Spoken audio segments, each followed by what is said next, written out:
arm variation, unlike Pat and Scott. But also, he creates footmarks outside that off stump for the right-handers, which with Todd Murphy and Nathan Lyon bowling is actually going to be crucial if they were looking for wickets on days 4 and 5. Mitchell will be creating those footmarks for them to bowl into. 17 तारीख से India और Australia के बीच series का दूसरा test match खेला जाना है, मगर उससे पहले ऑस्ट्रेलियाई फॉक्स मीडिया ने अपनी राय रख दी है दिल्ली पिच को लेके। आखिर क्या कहा फॉक्स मीडिया ने, आइए जानते हैं इस वीडियो में।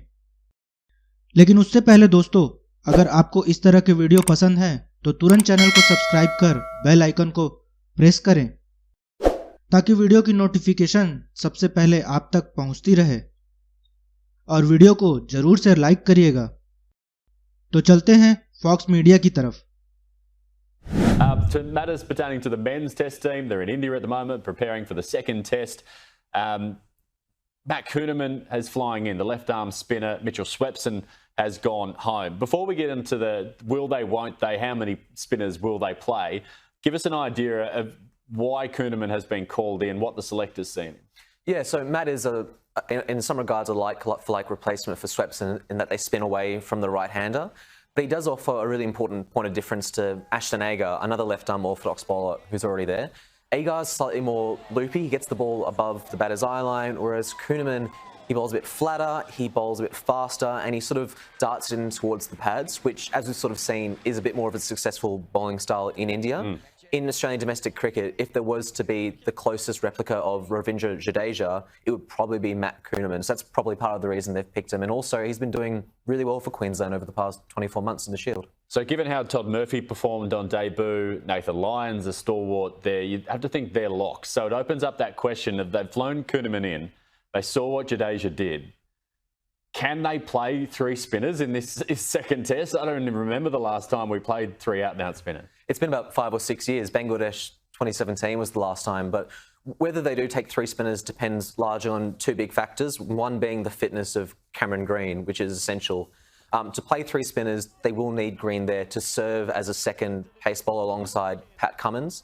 So presumably Cummins would open alongside Cameron Green. But if Green isn't available or he can't bowl, then they've almost unanimously said they're not going to play 3 spin bowlers. Okay. That just isn't a possibility. And obviously it depends on conditions in Delhi as well. They'll go and assess the pitch beforehand.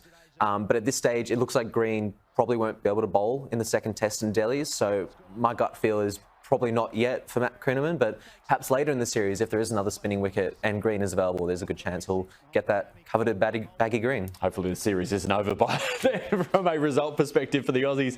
Mitch Stark's in camp as well, the big left armer who's going to be oh so crucial to changing the tourist fortunes with the ball, you would have to think. Does his arrival and knowing what he can bring, does it spell bad news for Scott Boland?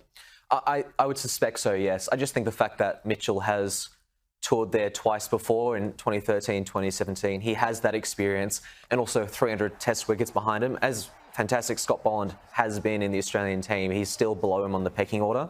And Scott, I thought he bowled really well in that first test match. He went wicketless, unfortunately, but he held up one end beautifully and was pretty relentless at a line and length. But better than Paddy, but you can't drop the skipper, unfortunately. That's a very good point. That opening spell from Pat was a bit disappointing, a bit unusual for him. But I suppose with Mitchell Stark, what he offers is obviously that left arm variation, unlike Pat and Scott. But also, he creates footmarks outside that off stump for the right-handers, which with Todd Murphy and Nathan Lyon bowling is actually going to be crucial if they were looking for wickets on days 4 and 5. Mitchell will be creating those footmarks for them to bowl into. The decision to drop Travis Head went down like a lead balloon. There has been some talk since that he could feature as an opener to try and negate his perceived weakness in Asia against spin, even though they'll probably just bring on the spinners straight away. But the man to exit in that conversation, not saying that it's actually going to happen, but it has been talked about, is David Warner, given his struggle. So do you think that'll happen? Is there any way you can see Travis Head featuring in the second test?